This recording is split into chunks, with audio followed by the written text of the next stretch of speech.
கானா வினோத் அண்ணா வந்து வெளியிலேருந்து பார்க்கும்போது கொஞ்சம் ஓட் பேஸ் அதிகமாக இருக்க மாதிரி இருக்கு.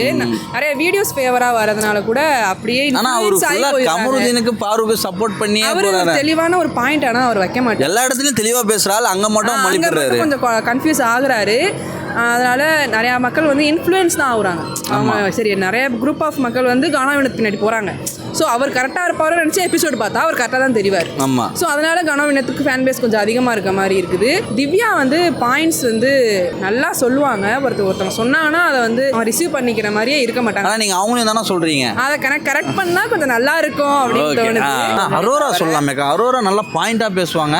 ஆனால் கேம் ஆட மாட்டாங்க. ஸ்டார்டிங் கொஞ்சம் டவுனாக இருந்தாங்க, இப்போ கொஞ்சம் நல்லாவே விளாட்றாங்க. சீரியஸாக அவங்க பேரை நான் சொல்லியிருக்கணும். கண்டிப்பாக நான் சொல்லியிருக்கணும். அரோரா நான் இருக்கேன், மாமே இருக்கேன்.